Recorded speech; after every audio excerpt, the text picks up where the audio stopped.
Today, we're talking to James Barrese, Senior Vice President of Fintech at Intuit, about becoming a change agent as a leader.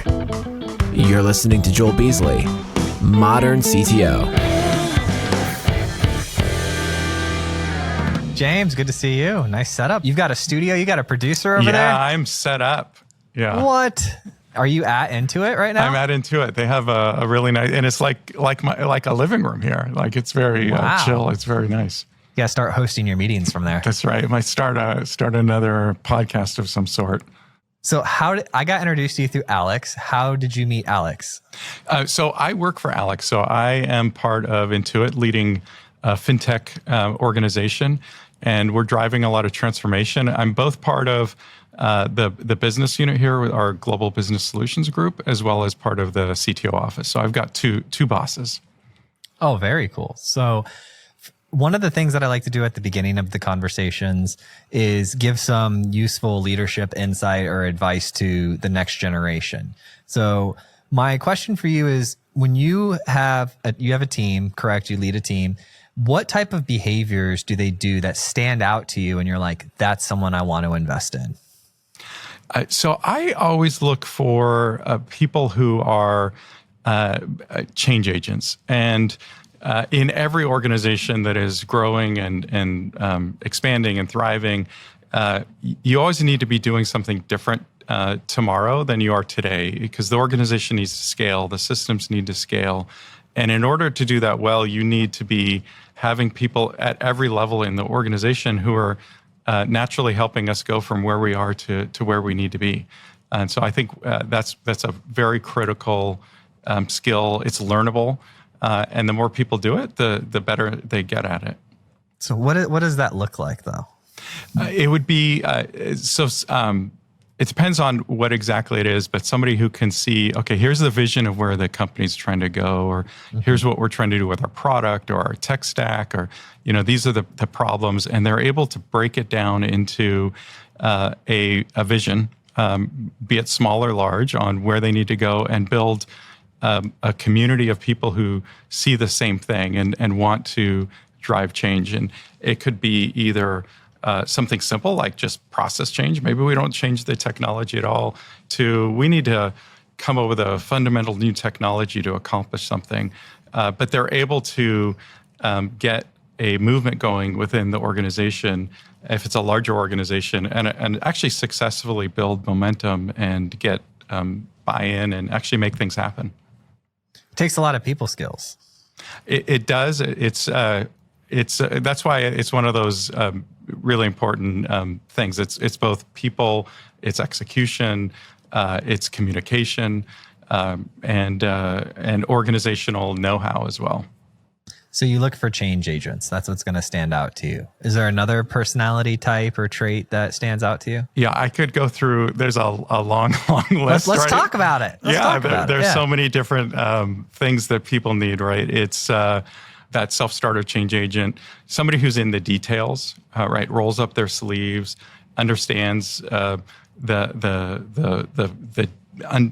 deeper things that are going on within an organization or what needs to happen. They're naturally curious, people who are learners, lifelong learners. So I could go on, but yeah, I wouldn't say there's just one thing that I look for. And then another thing you need to consider is, where are you and where are you trying to go? And what are the skill sets that you have within your organization already, within the culture and the DNA? And then what are those skills that you need to foster to help push you in a new dimension? And that might make you accent some skills and behaviors that you wouldn't otherwise. But it's kind of like you're navigating the ship of your own organization. And when you do that, you need to hold up certain behaviors.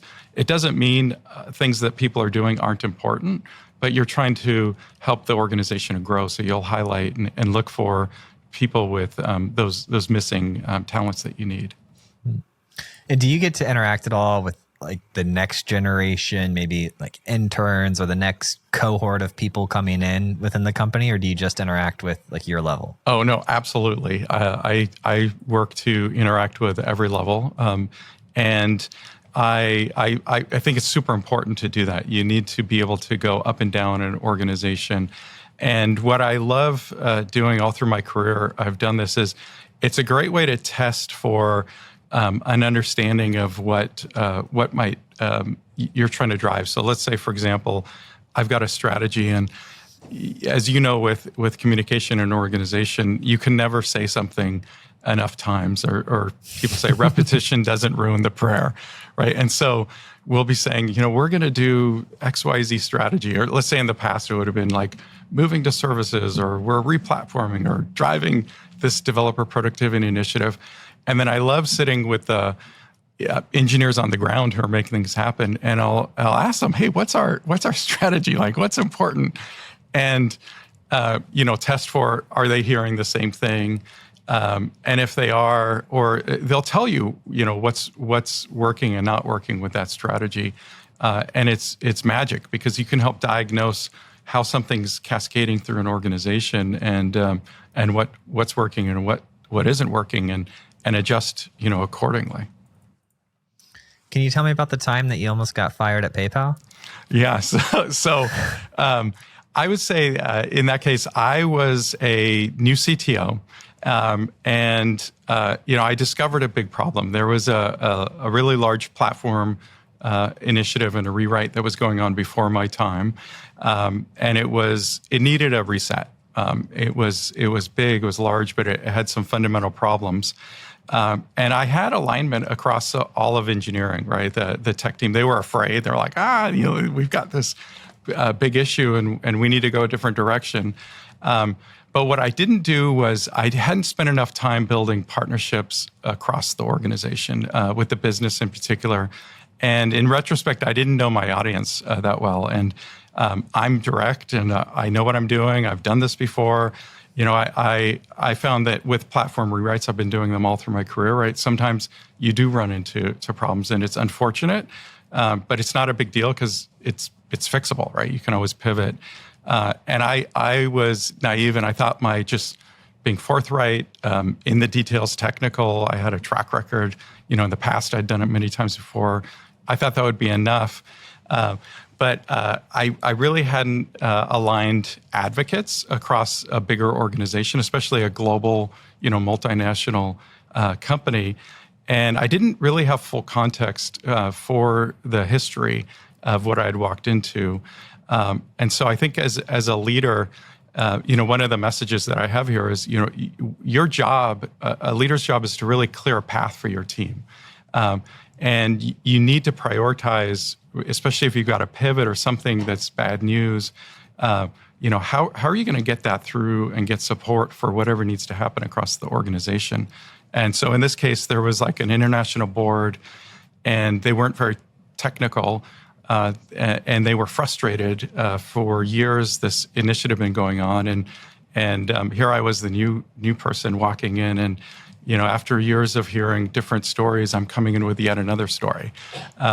And so what I had great coaching, and I got great feedback, and my takeaways was really, for new leaders, focus on transitions.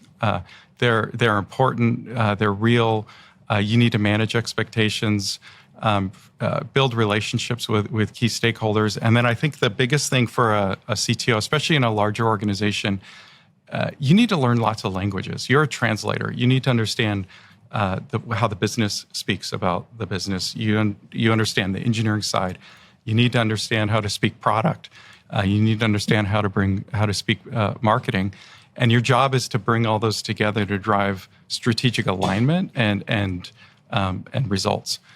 So, long story short, I pivoted quickly. I learned what I did wrong, and I just created an analogy. In this case, it was a mountain climbing analogy. Like we're climbing to the top of this mountain.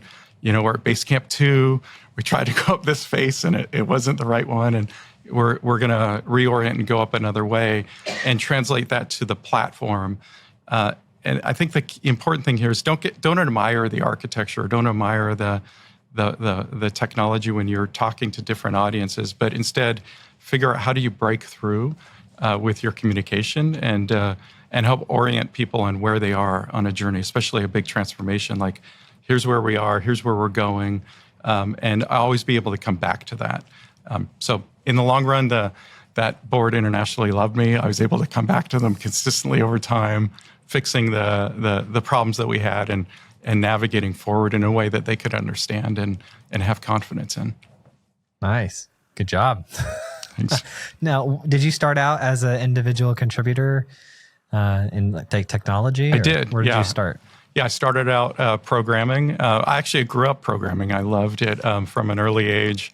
I would type in programs from magazines or hack games, and then I was able to learn different languages in school, and so then I started out programming and did that for a number of years. And frankly, I was actually torn.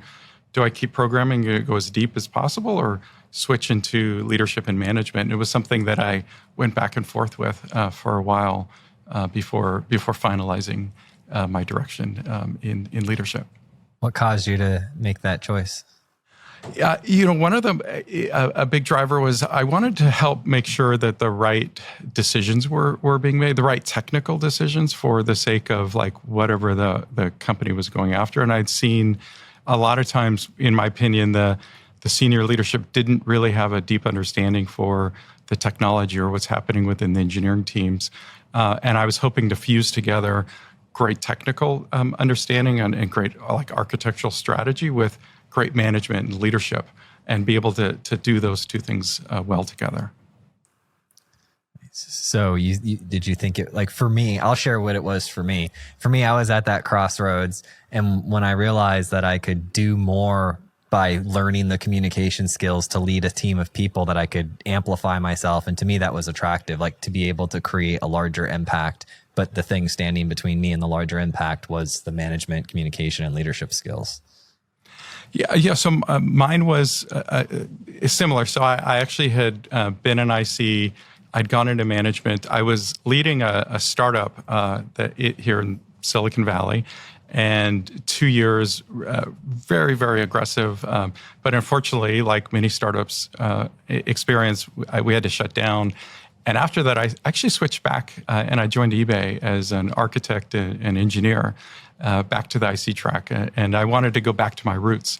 But during that time, it was great because I was able to get deep in technology again. But those things that I was really drawn to, I love leading people. I like strategy, and I like having a large impact as well, and be able to drive across a larger landscape. And I'm a systems thinker. Right. And as an IC, I couldn't just do that in one area. I found that I could, as you said, really amplify myself and magnify my impact. Now, I know we were talking, or there was a little bit of talk in the prep about the changes that have been happening inside of, finance and all of that, the future of financial technology. What's going on over there? I am super excited.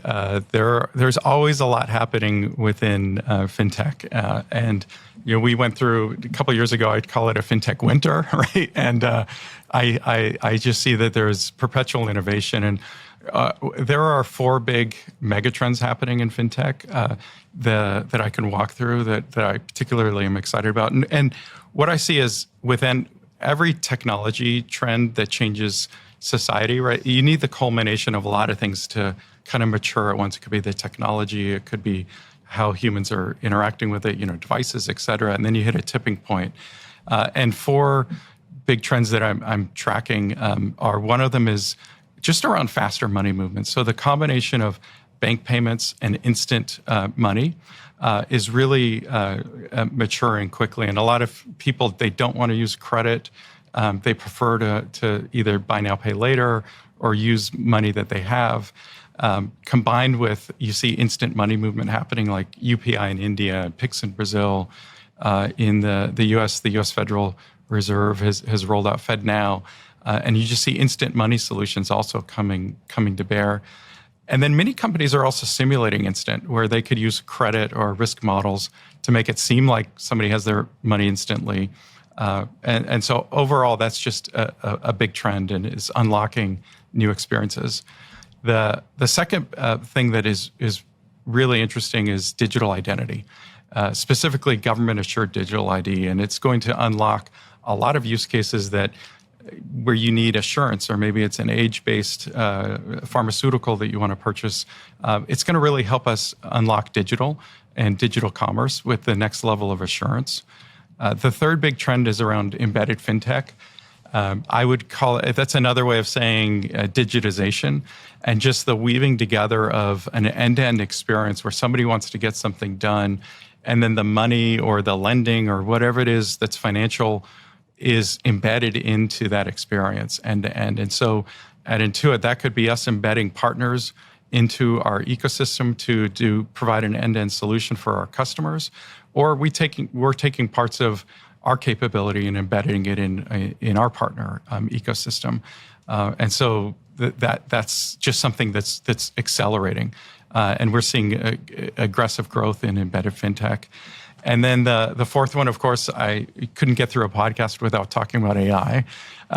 But it's really real. And in particular, I'm super delighted with the experiences that we're going to be able to create with AI, and just agents that are able to take payments, or end-to-end workflows that we can automate, or people talk about a virtual CFO, but I can see us creating AI endpoints that have payment capabilities woven into them and are PCI compliant and handle privacy and security and provide seamless experiences in these new channels. Let's say it's through voice or a chatbot or some kind of avatar.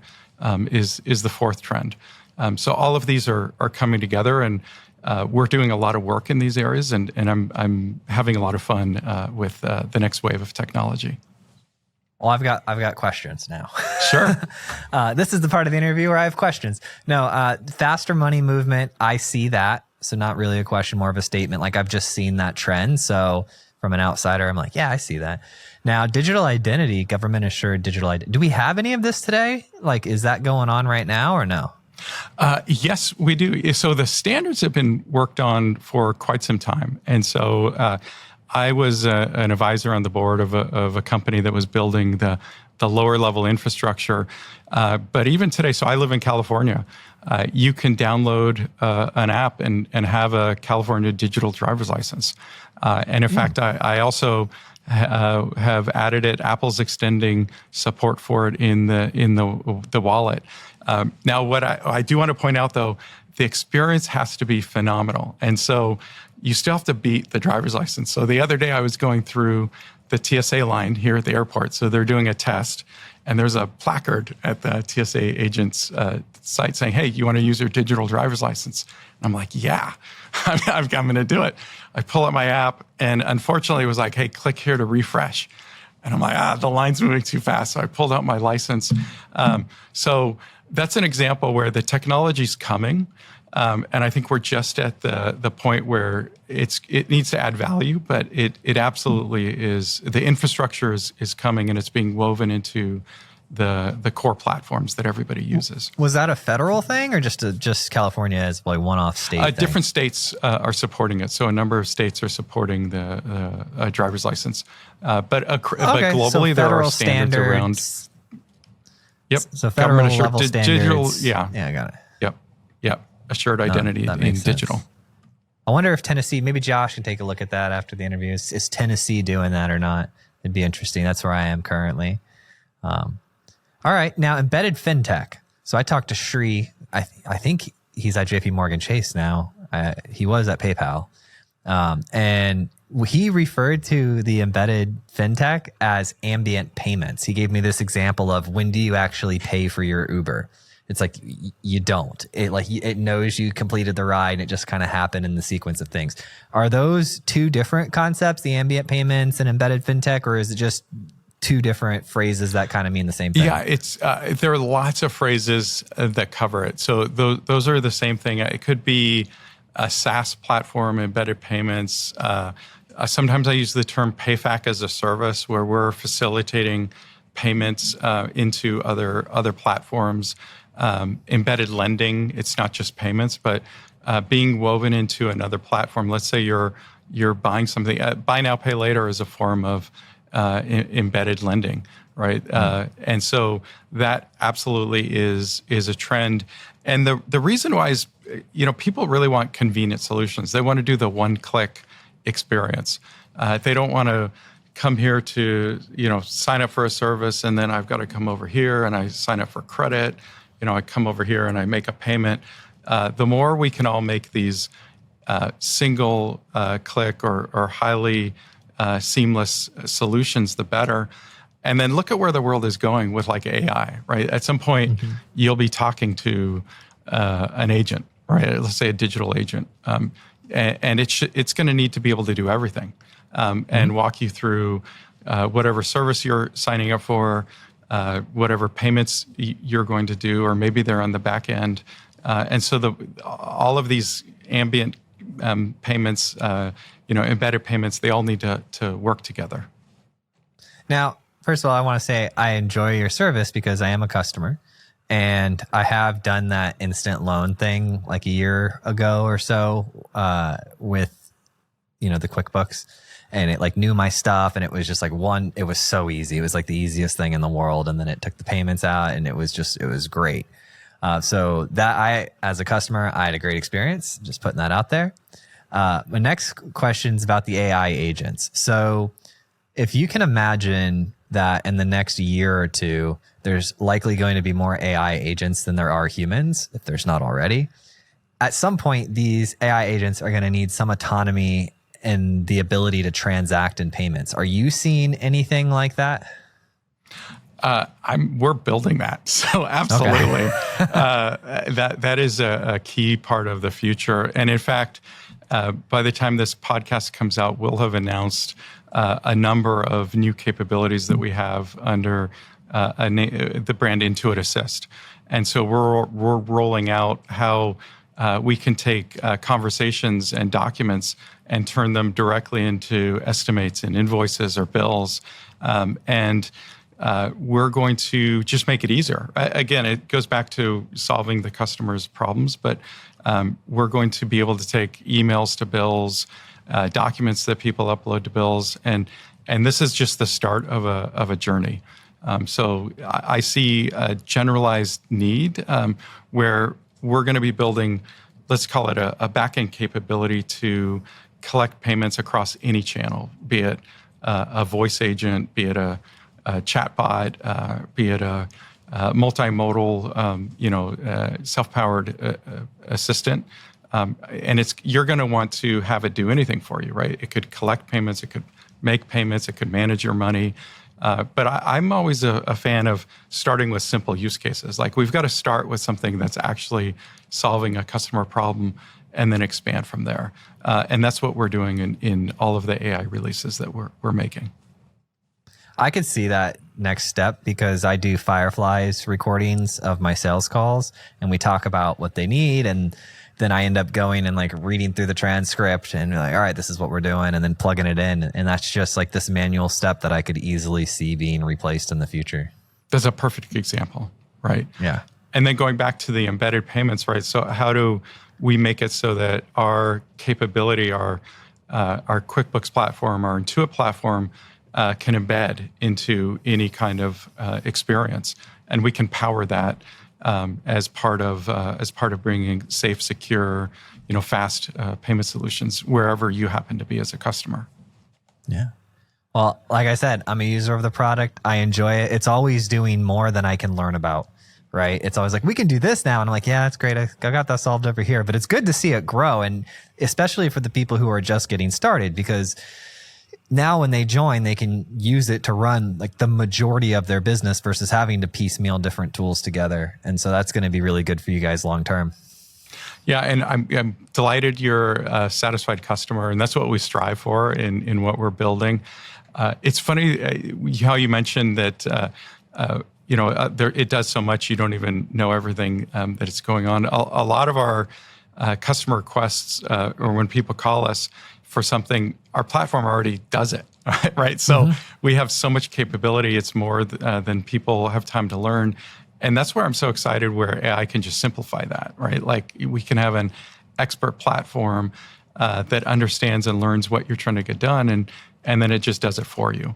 And that's the vision that we're after, and it's why I was so excited to come to join Intuit, is that we've made so much investment in our platform, so much investment in our technology, and we're at this tipping point in the industry of just creating solutions, and this next round of just financial services solutions.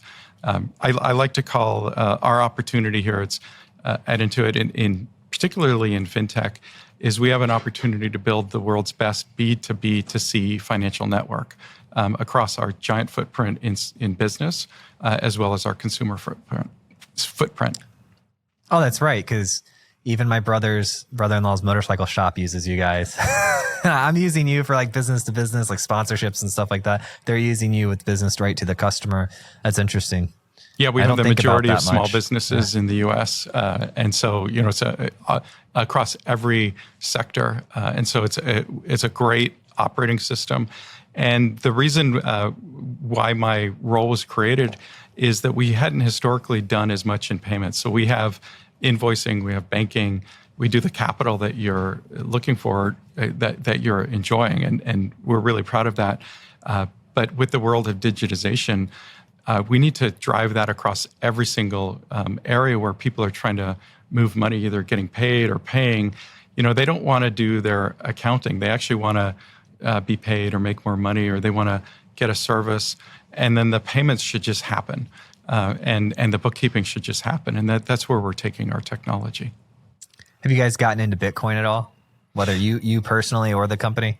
At this point, we haven't unlocked anything. It's something that we have absolutely extended our platform internally to be able to do. But we're looking at right now expanding our capabilities internationally for basic payments. And then I'm always looking at what's happening in the market. I kind of put it in that bucket of faster money movement and what people are doing with instant. And it's an area that I definitely see us supporting in the future. I'm a big fan. I wasn't at first, and then I started learning more and more and more about money, and then I was like, all right, I'm a fan. And so I always look at this as like just being pragmatic, like where do we solve a problem, or how can we make something better, faster, cheaper? Right. And there's a lot of interesting work happening now with like stable coins and cross-border money movement, and the regulations are getting figured out. The technology is being simplified. And it's just making it easy and convenient. And so definitely there are many opportunities, both with the technology and also with the different currencies. And then you can see, different countries are going to come out with central bank digital currencies as well. Mm-hmm. Yeah. It's interesting. Do you read a lot of international finance stuff, I'm assuming? Yeah, absolutely. And we have a presence internationally as well. That's right. Hey, so one thing I was curious about was when you have all of these different use cases within your product and your platform, how do you organize and prioritize the work that you're doing? Do you have like cohorts, like, okay, these are businesses that are using it this way, and these are the feature sets that they care about? Like, how do you go about even thinking of those?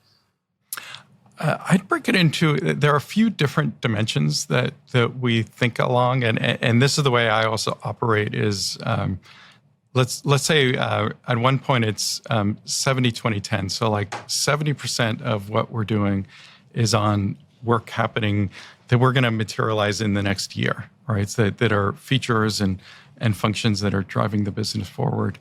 And then 20% are on where we're expanding into adjacencies or expanding our capabilities. And then 10% are on like Horizon 3. So things that are 2, 3, 4 years out that might be experiments, might be proving out, a new crypto technology that may or may not manifest immediately into a roadmap item. And then I break down within those portfolios, there are different prioritizations based on customers. And there are lots of different customer groups. So we have direct customers that are using our product. Developers are also customers. Accountants are also people that we're building for. And it's aligned with a strategy and a drive. And a great thing about Intuit is we have a company-wide framework and a discipline. We call them our big bets. And we have 5 big bets, and we align our strategy in those different areas. And so I'm a big fan of nested goals and nested alignment, because the more you can drive a unified prioritization across a large group, you actually just accelerate progress. You accelerate the business, you accelerate everybody's focus, and you get to market with whatever you're trying to do much more quickly. So you call them customer groups. Direct customers, developers, accountants. I think of different cohorts of customer segments. Okay. So I'm taking notes here, by the way, if you see me typing away. I was like, you got the 70, 20, 10 features driving the business forward. And then within that, you got your different customer groups that you look at. And then you prioritize based off of what? We have a strategic framework. So there's a company level framework. And then there are different initiatives within those areas. So one of our strategies is to disrupt the mid-market. And with that, there are significant investments that we're making in AI, in new capabilities, and let's say new payment experiences. And then that drives a tree of, okay, in order to meet these customer needs in that market, here's what we're going to go build. Got it. Okay. That's interesting. How do you guys come up with this stuff?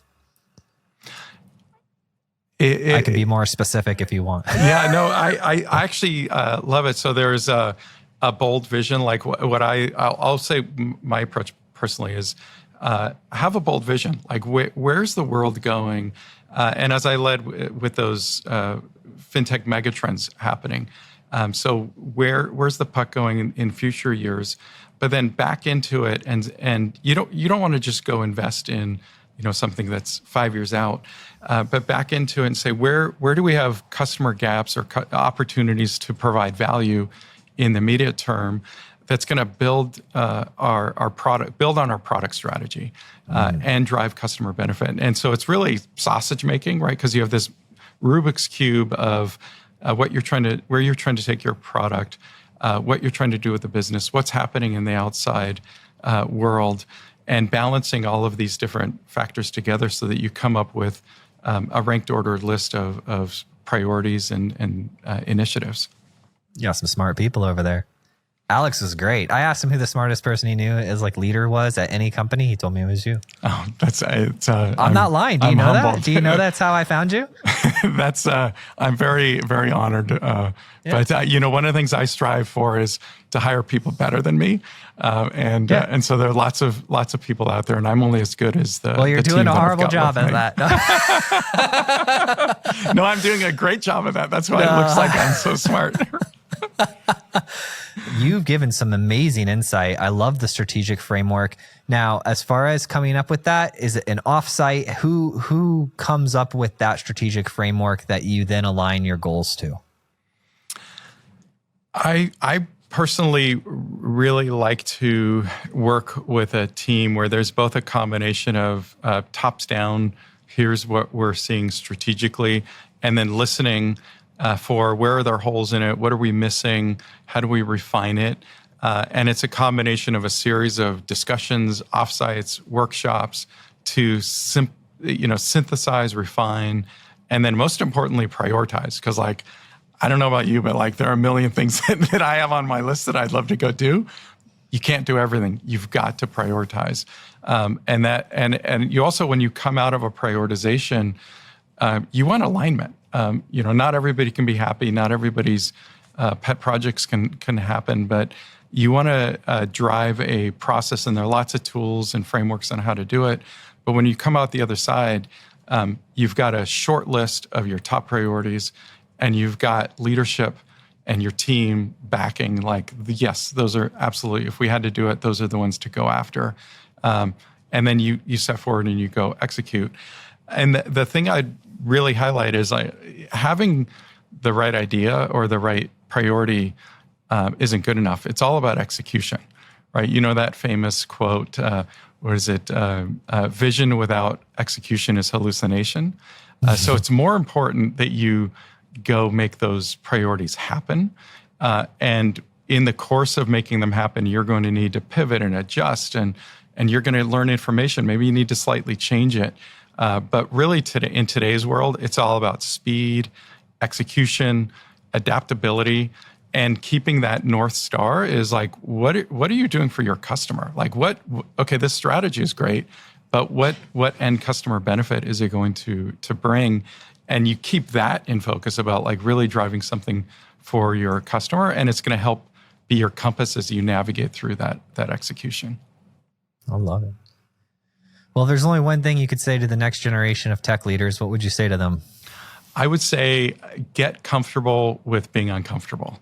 Right? There is so much ambiguity and noise and confusion, and your job as a leader is just to get comfortable with it and make the best decisions that you have with the information that you have as fast as you're able, and just move forward. Well said. Thank you so much for doing this. I really appreciate it, James. My pleasure. Thanks for having me. We made a podcast. How do you feel? I feel great. That was a lot of fun. Thank you so much for listening. And if you found this episode useful, please share it with a friend or a colleague who you think would get value from it. And if you have topics that you would like to hear discussed on the podcast, either add me on LinkedIn or send me an email, joel@moderncto.io. Every time I get an email or LinkedIn message, it absolutely makes my day and inspires me to keep going.